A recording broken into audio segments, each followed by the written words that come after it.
I used to believe in perfect marriages until I discovered mine was built on a lie so elaborate, it took my own brother to unravel it. Here I sit in my empty house, divorce papers scattered across the kitchen table like battlefield casualties. And I can't stop thinking about how completely she fooled me. 7 years of marriage and I never saw it coming. Not once. At 36, I thought I had it all figured out. Steady IT job at a mid-sized firm, decent house in the suburbs, and Marissa. She was the woman who seemed to complete my thoughts before I finished them, who remembered exactly how I liked my coffee without ever being asked, who never once gave me a reason to doubt her devotion. Our mornings were choreographed perfection. She'd wake up first, always, padding barefoot to the kitchen in one of my old t-shirts that barely covered her thighs. By the time I stumbled downstairs, coffee would be brewing, and she'd greet me with that sleepy smile that made every day feel like a gift.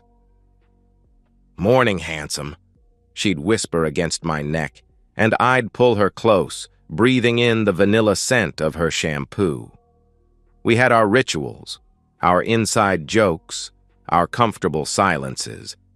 Friday nights meant Thai takeout and whatever Netflix series she'd picked, usually something with British accents that I pretended to find boring but secretly enjoyed because of how she'd curl up against me, her head on my shoulder, her fingers tracing absent patterns on my chest. I felt genuinely lucky, almost guilty when my buddies complained about their wives' nagging or emotional demands. "You don't know how good you have it," I'd tell them, and I believed it completely. Marissa wasn't just beautiful, though she was, with those dark eyes and the way she moved like she was dancing to music only she could hear. She was emotionally intelligent in ways that constantly surprised me. When I'd come home stressed about a server crash or a difficult client, she could read my mood before I said a word. One look, one touch, and the tension would drain from my shoulders. Our modest house felt like a sanctuary because she made it one. But that's the thing about hindsight. It's 2020 and absolutely merciless. Now I can see the inconsistencies I'd dismissed so easily. The late nights with girlfriends that became more frequent over the past few months. The sudden interest in working out, in buying new clothes, in paying attention to her appearance in ways that seemed motivated by something beyond our relationship. The subtle changes in how she handled her phone, always face down now, always within arm's reach, the way she'd angle the screen away from me when texting. At the time, I'd trusted her completely. Why wouldn't I? She was my wife, my partner, the woman who'd promised to love only me for better or worse. When she said she was having dinner with college friends I hadn't met, I believed her. When she started those evening workout sessions, at the new gym across town 3 months ago, I was proud of her dedication. When she became protective of her phone around the same time, I figured everyone was entitled to privacy. Every loving gesture now feels like evidence of her deception. Every kiss, every "I love you," every moment of intimacy, all of it potentially performed while she was planning to be with someone else. The weight of that realization sits on my chest like a physical thing, making it hard to breathe sometimes. Keep thinking about the last few months, scanning my memory for signs I missed. Was she thinking about him when she was with me? Was she comparing us? Did she laugh at how clueless I was? How easy it was to maintain her perfect wife act while living a completely separate life? The woman I thought I knew, the one who made me feel like the luckiest man alive, never existed. I was married to a character she played, a role she performed so convincingly that I never questioned the script. It was Kyle who finally opened my eyes. My younger brother, the one who'd always been more skeptical about love, more aware of people's capacity for deception. He'd been seeing someone casually through dating apps, he told me later, when he stumbled across something that made his blood run cold.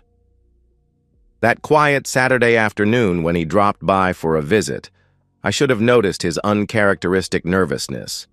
Kyle's usually the most relaxed person I know, but he kept checking his phone, kept looking toward the door like he expected someone. When he suggested we take a walk like old times, His casualness felt forced. I thought he just wanted to talk, maybe needed relationship advice about whatever woman he was seeing that month. We'd always been close, and I was happy to spend time with him. As we headed out the door together, I had no idea I was walking toward the moment that would shatter everything I believed about my life. The afternoon air felt different somehow, charged with the kind of tension that comes before a storm breaks. Kyle and I walked the familiar sidewalk outside my house, but something was wrong with his energy. My brother, who could usually talk for hours about anything from sports to the latest tech gadgets, kept falling into uncomfortable silences. His usual easy banter was replaced by careful words and sideways glances that made my skin crawl with anticipation. "Dan, there's something I need to show you," he finally said, stopping abruptly near the oak tree where we used to climb as kids. The way he said it, gentle but determined, made my stomach drop. "What is it?" I asked, though part of me already knew I didn't want to hear the answer. Kyle pulled out his phone, his fingers hesitating over the screen. "I've been casually dating, using apps, you know, but yesterday..." He stopped, swallowed hard. "Yesterday, I came across a profile that I think you need to see." The world seemed to slow down as he turned the phone toward me. There she was, my wife, my Marissa, staring back at me from a Tinder profile with that sultry smile I thought belonged only to me. The same smile she'd given me that very morning over coffee. The profile photos were far from innocent. In one, she wore the black dress I'd bought her for our anniversary last year, the one she claimed made her feel too sexy to wear out in public. Another showed her in workout clothes at what looked like our bedroom, taken from an angle that emphasized her curves. Her bio twisted details of our private life into public currency. Love cooking for the right person. Netflix and wine kind of girl. Looking for someone who can keep up with me. I stared at the screen until the images burned into my retinas. This couldn't be real. There had to be some mistake, some explanation that would make sense of why my wife was advertising herself to strangers like she was single and available. "Are you sure this is..." I started, but the words died in my throat. Of course I was sure. I'd been looking at that face for 7 years, memorizing every curve and angle. I knew the way she tilted her head when she wanted to look seductive. Knew the exact shade of lipstick she was wearing in the photos. "I'm sorry, man," Kyle said quietly. I really hoped I was wrong about what I was seeing. My mind raced through desperate alternatives. Maybe her account had been hacked.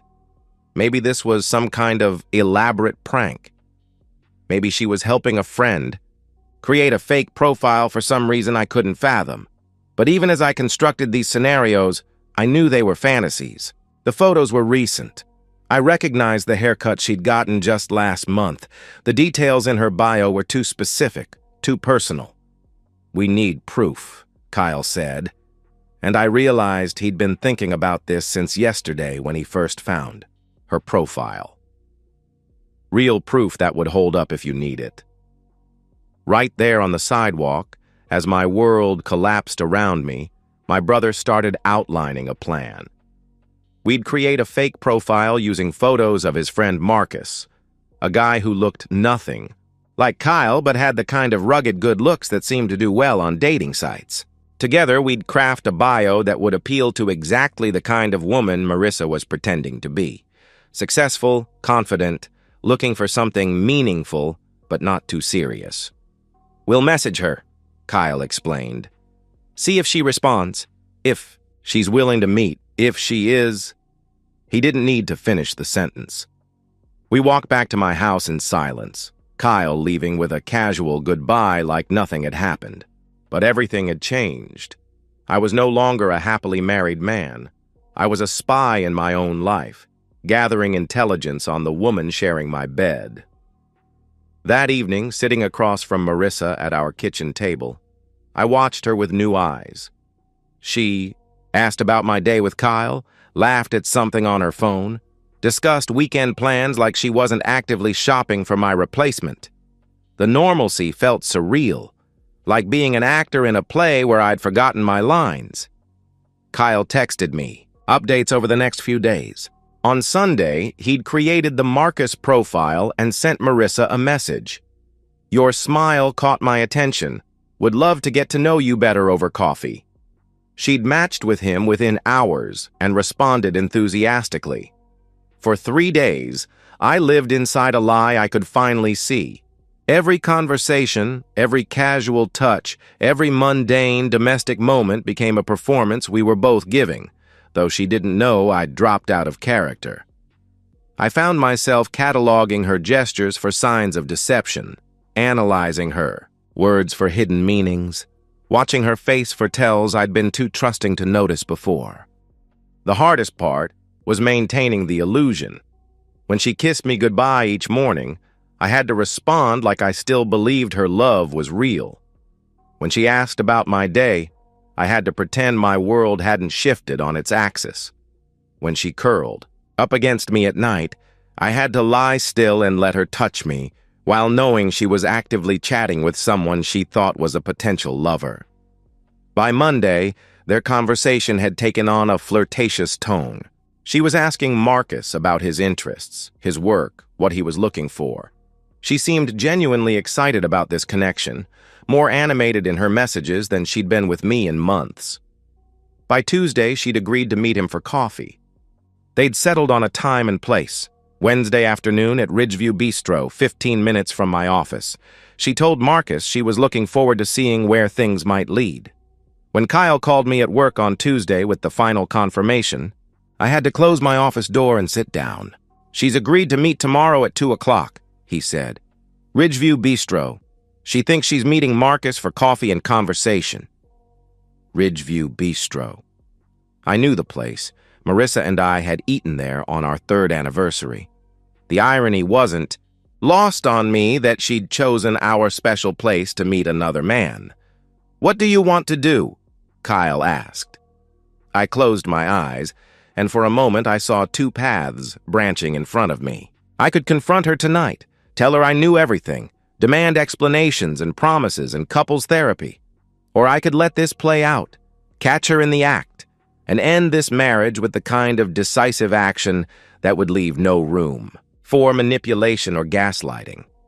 Tomorrow afternoon, I said. We finish this. After Kyle's call on Tuesday afternoon, I sat in my office staring at the wall, processing the split-second decision I'd just made. I could have rushed home, confronted Marissa immediately, demanded to know why my wife was planning to meet another man. But something deeper than anger was driving me now, a cold, systematic need for absolute clarity.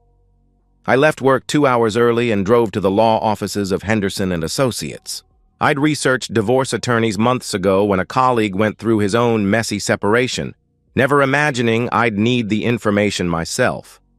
Sarah Henderson was known for handling high-asset divorces with infidelity complications, and her consultation fee was worth every penny for what I learned in that hour. The prenup we'd signed before our wedding included a specific infidelity clause. If either party committed adultery, they forfeited their claim to the other's assets accumulated during the marriage. At the time, we'd both laughed about it. Who needs a cheating clause when you're so obviously in love? Now I understood why my father had insisted on it. Documented evidence of intent to commit adultery is legally sufficient, Sarah explained, reviewing the screenshots Kyle had taken of Marissa's profile and their conversations. Explicit chat logs combined with evidence of showing up to a planned meeting with someone she believes to be a potential affair partner. That's more than enough to trigger the infidelity clause.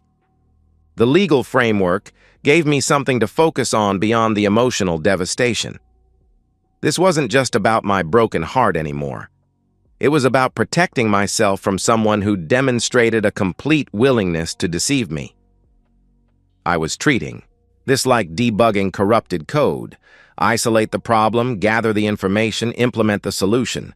But unlike code, this problem slept next to me, knew exactly how I took my coffee, and had spent 7 years learning how to read my moods. That Tuesday evening became the most surreal performance of my life. I returned home to find Marissa unusually attentive, almost flirtatious in a way she hadn't been in months. She made my favorite dinner, wore the perfume I'd bought her for Christmas, sat closer to me on the couch than usual. Looking back, it was probably guilt overcompensation, but at the time it felt like being tortured by a ghost of our better days. "I'm thinking of going to bed early tonight," she mentioned around 9 o'clock, stretching like a cat. "Want to feel fresh tomorrow?" Fresh for her date? The realization hit me like a physical blow, but I managed to nod and smile. "Good idea. I'll be up in a few minutes." I lay awake beside her that night, listening to her breathing, knowing she was preparing to meet another man in less than 24 hours. Every time she shifted in her sleep, every unconscious touch or murmur felt like evidence of her deception. This woman who'd promised to love only me was planning to meet a stranger, to see where things might lead, to potentially destroy our marriage for someone she'd never even met in person. Wednesday morning preparation became ritual. I chose what to wear to Ridgeview Bistro, with the same care I'd once used selecting an outfit for our first date. I practiced what I would say, how I would handle her inevitable denials and deflections, what tone would convey controlled disappointment rather than unhinged rage. I called in sick to work, family emergency, which felt brutally honest. Kyle met me at a coffee shop at noon, an hour before the scheduled confrontation, to review our evidence one final time. Screenshots of every message, timestamps showing Marissa's enthusiasm for meeting Marcus, her explicit agreement to the specific time and location. We had everything we needed. "Are you sure about this?" Kyle asked, studying my face. "Once we walk in there, there's no going back." I thought about the woman who'd made me coffee that morning, who'd kissed my cheek and told me to feel better, who had no idea her husband knew exactly where she was planning to be at 2 o'clock. I thought about 7 years of what I'd believed was genuine love and partnership. "There's already no going back," I said. She made sure of that the moment. She created that profile.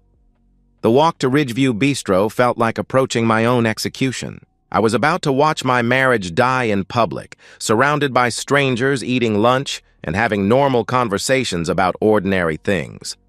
The Wednesday afternoon light slanted through the restaurant's windows at sharp angles, casting everything in amber tones that made the moment feel both hyper-real and dreamlike. Through the window, I could see her before she saw me. Marissa sat at a corner table wearing her red dress, the one that always made me lose my train of thought, the one she'd worn on our honeymoon in Greece. She'd chosen it specifically for this meeting, I realized. She was dressed to seduce a, stranger while her husband sat 15 minutes away at his office, probably wondering why she'd seemed so happy that morning. She kept checking her phone, adjusting her hair, scanning the entrance with the nervous excitement of someone anticipating a first date. The woman I'd pledged my life to was sitting in our anniversary restaurant, waiting for another man, looking more animated than she had in months when she was with me. Kyle appeared at my shoulder. "Ready?" I nodded, though I wasn't sure anyone could ever be ready to watch their world end. But as I reached for the restaurant door, I realized something had shifted inside me. The grief and shock were still there, but they'd been joined by something colder and more practical. This wasn't just about catching Marissa in a lie anymore. It was about reclaiming my life from someone who'd been systematically deceiving me. It was about choosing truth over comfortable illusion, even when the truth was devastating. I checked my watch, 2 p.m. exactly. I opened the door and stepped inside. The moment I walked through the door of Ridgeview Bistro, everything crystallized into sharp focus. Marissa sat at table 12, a corner table with good privacy, the kind you'd choose for an intimate conversation. Wearing that red dress and checking her phone with anticipation, I hadn't seen her direct toward me in months. Her face changed through a sequence of expressions that would have been comical if they weren't destroying my life. First confusion as she registered a familiar figure approaching, then recognition. her eyes widening as she realized her husband was walking toward her in a restaurant where she was supposed to meet another man. Finally, dawning horror as the full scope of her exposure became clear. "Daniel?" Her voice cracked slightly. "What are you doing here?" I pulled out the chair across from her, the same position Kyle had coached me to take for maximum psychological impact. "I think the better question is what you're doing here, Marissa. Waiting for someone." She started to speak, probably to construct some desperate lie about meeting a girlfriend or having a work lunch. But Kyle's appearance behind me cut off whatever fabrication she was preparing. My brother sat down next to me without invitation, placing his phone on the table between us. "Actually," Kyle said, his voice calm and conversational, "she's waiting for Marcus. Aren't you, Marissa?" The color drained from her face as she stared at Kyle's phone screen, which displayed their entire conversation. Every flirtatious message, every expression of interest, every agreement to meet for coffee and see where things might lead. The evidence was undeniable and absolutely damning. "This isn't what it looks like," she whispered, but her voice carried no conviction. How could it? She was sitting in a restaurant at exactly 2 p.m. on a Wednesday, dressed to impress, having agreed to meet a man she'd never met for what was clearly intended as a romantic encounter. "Go to your parents," I said, surprising myself with how steady my voice sounded. "Your paperwork will find you there." "Daniel, please let me explain." "There's nothing to explain." I gestured to Kyle's phone. "It's all right here. Every message, every plan, every lie. You created a dating profile while married to me. You flirted with a stranger while sharing my bed. You agreed to meet another man while wearing the dress I bought you for our honeymoon." She tried tears next, the kind of desperate sobbing that had always made me want to comfort her. But now I could see it for what it was.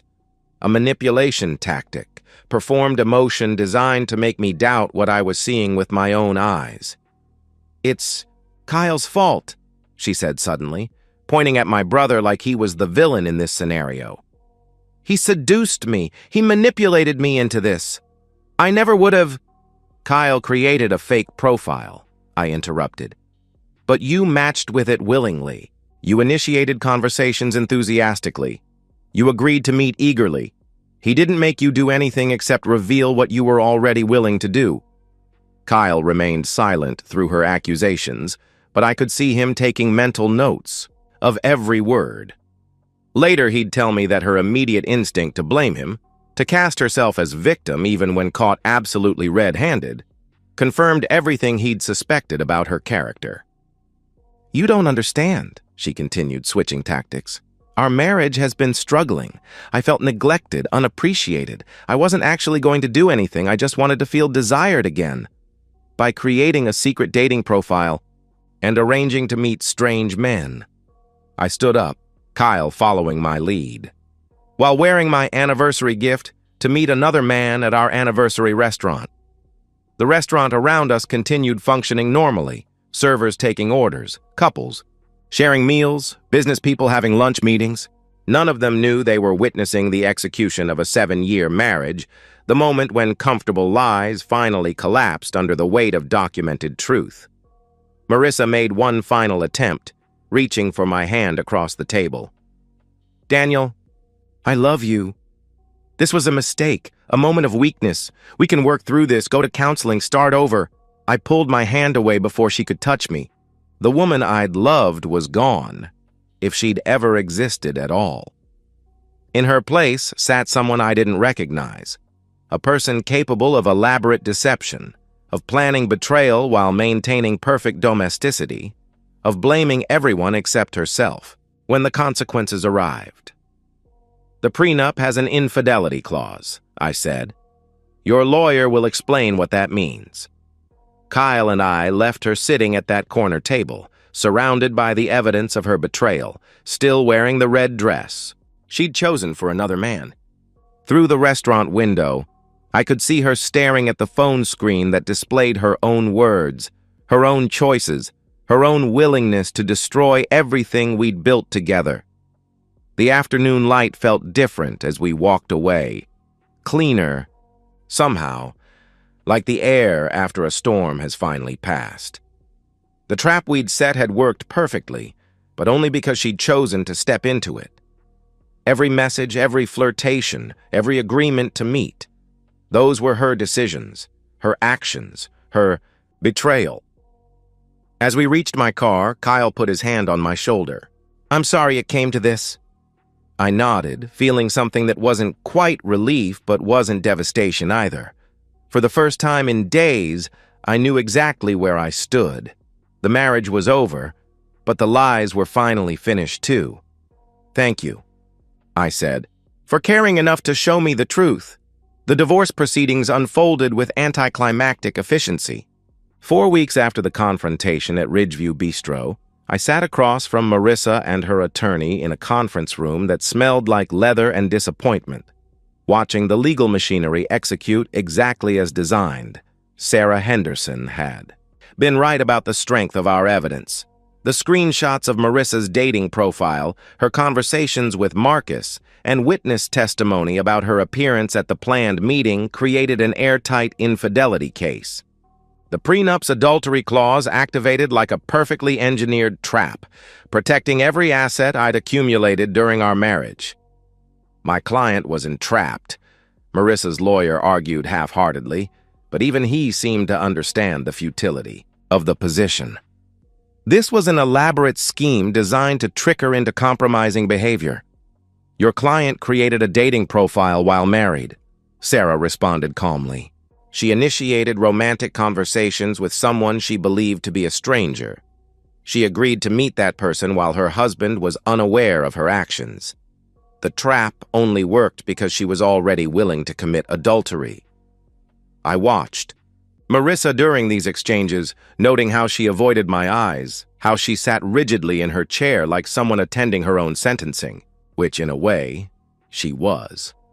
Her attorney had clearly advised her not to contest evidence she couldn't refute, not to extend proceedings that would only cost money and dignity she couldn't afford to lose. The house would remain mine. I'd owned it before our marriage and maintained the mortgage payments throughout. Our joint savings would be split, but the retirement accounts and investment portfolios I'd built were protected by the prenup. She could keep her car, her personal belongings, and whatever money she'd managed to save separately. After 7 years of marriage, she was leaving with essentially what she'd brought to it. "This isn't fair," she said during a brief recess, cornering me near the elevator. 7 years, Daniel, 7 years of my life, and I'm walking away with nothing because of one mistake. One mistake? I kept my voice low but couldn't entirely suppress the anger. "You created a secret dating profile. You flirted with strangers for weeks. You arranged to meet another man while married to me. That's not one mistake. That's a pattern of deliberate deception." She started to respond, probably with another attempt to rewrite history or minimize her choices, but I held up my hand. "The prenup was your idea originally," I reminded her. "You said people who cheat don't deserve to benefit from the marriages they destroy." You were right. Meanwhile, Marissa's campaign to salvage her reputation was failing spectacularly. She'd told our mutual friends that Kyle had seduced and manipulated her, that I'd orchestrated an elaborate entrapment scheme, that our marriage had been already over, and she was just seeking companionship. But the friends who mattered had seen the evidence, had watched her behavior in the months leading up to the confrontation, had noticed the inconsistencies in her various explanations. Kyle became her primary target for blame and manipulation. She called him directly, alternating between accusations and attempts at seduction that he recorded and shared with me. In one particularly revealing voicemail, she claimed he'd destroyed a happy marriage and ruined her life for jealousy of our relationship. In another, left just hours later, she suggested they should finish what we started since I was being unreasonable about a simple mistake.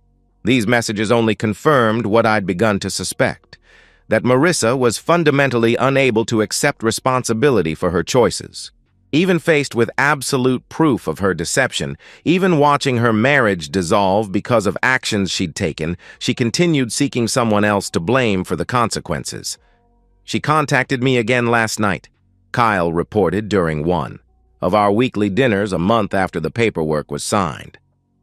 Threatened to tell everyone I'm a predator who manipulates married women, then 20 minutes later sent a photo asking if I wanted to see what I was missing. Jesus, I muttered, but I wasn't surprised anymore. This was who she'd always been. I'd just been too trusting to see it. The final paperwork was signed on a Tuesday morning in November, exactly 2 months after that Saturday when Kyle first showed me her profile. Marissa's signature looked shaky as she transferred ownership of our shared life back to me, officially ending what she'd secretly ended months earlier with her dating profile.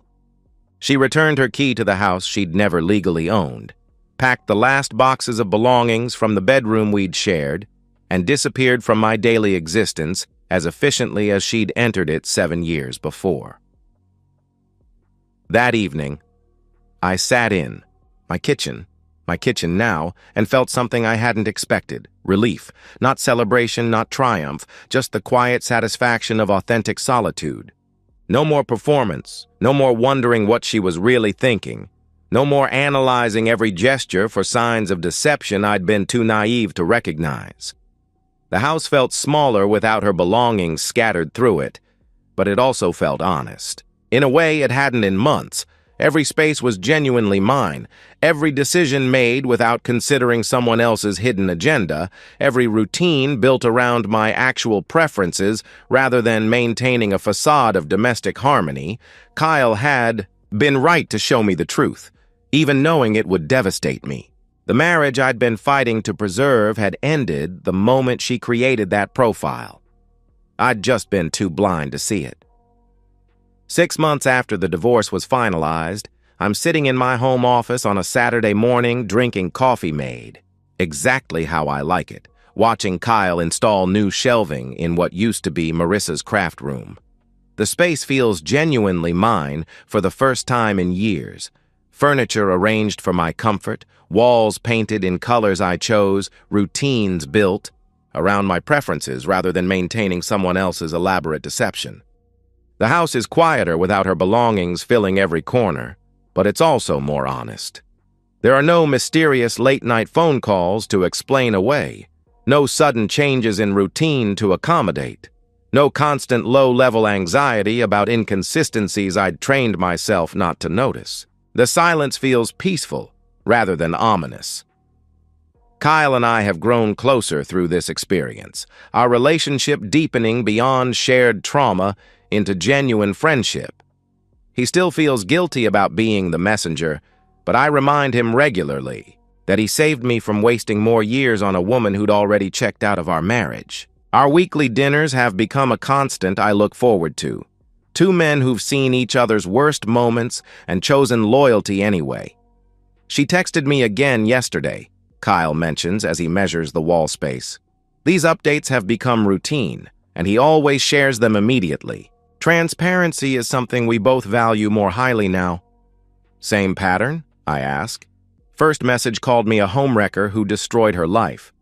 Second message, sent an hour later, included a photo and asked if I wanted to get together to talk about things. Kyle shakes his head.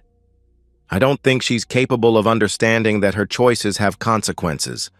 Marissa's continued inability to accept responsibility for her actions only reinforces the decision to end our marriage cleanly and completely. She's told anyone who'll listen that she was trapped and set up, never acknowledging that the trap only worked because she willingly stepped into it. According to mutual friends, she's dating someone new, a divorced father she met, ironically enough, on the same dating app where Kyle found her profile. I've started dating again, cautiously, but with much better instincts. The experience with Marissa didn't make me cynical about relationships. It made me discerning. I can recognize manipulation techniques now, trust my intuition about inconsistencies, value transparency over performance. When someone's words don't match their actions, I pay attention instead of making excuses. Last month, I went to dinner with Sarah, a colleague from work who'd been divorced herself 2 years ago. We talked openly about our experiences, about the difference between love and manipulation, about building relationships on honesty rather than comfortable illusions. At the end of the evening, she said something that stuck with me. The best thing about starting over is that you know what you won't tolerate anymore. She was right. I won't tolerate secret phone conversations, unexplained absences, or sudden changes in behavior that don't add up. I won't make excuses for someone who can't give straight answers to simple questions. I won't confuse performance with authenticity or mistake someone's need for attention with genuine affection. The betrayal was devastating, but it was also liberation.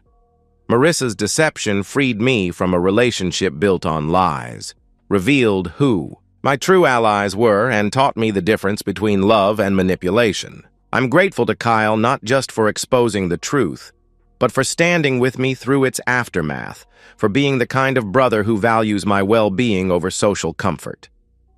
Looking back, I can see that the marriage had been ending for months. Before Kyle showed me her profile, I'd just been too invested in the illusion to admit it. The woman I fell in love with, if she'd ever really existed, had been replaced by someone capable of elaborate deception, someone who could plan betrayal while maintaining perfect domesticity, someone who saw our shared life as a convenient cover story rather than a genuine partnership. The garage project Kyle and I are working on today isn't about avoiding difficult conversations about women or relationships. It's about finding genuine contentment in simple honesty and mutual loyalty. We've both learned that trust, once completely shattered, can only be rebuilt with people who've proven themselves capable of transparency, even when it's uncomfortable. The trap we set that Wednesday afternoon in October caught more than an unfaithful wife. It revealed the strength of brotherhood when tested by crisis, the value of friends who prioritize truth over comfort, and the surprising relief that comes from choosing reality over convenient fantasy, even when reality is harder to accept. As I watch Kyle work, I realize this is what authentic relationships look like: steady presence, reliable support, honest communication, and the kind of loyalty that doesn't waver when tested by difficulty. It took losing my marriage to understand what I'd been missing. But now that I know the difference, I'll never settle for performance again. The afternoon light slants through the garage windows, and I can hear Kyle humming as he works. Tomorrow, we'll probably do something equally ordinary. Maybe watch a game, maybe work on the fence that needs repair. Simple activities with someone I trust completely, building a life based on truth rather than comfortable lies. It's a good life. Maybe not the one I'd planned, but infinitely better than the one I'd been living without knowing it. And that's the end of today's story. If you enjoyed it, please give this video a thumbs up and drop a comment below. Your support helps the algorithm push my content further. If you're new to the channel, don't forget to hit that subscribe button. It really helps me keep creating more stories for you. Thanks for watching, and I'll see you in the next one.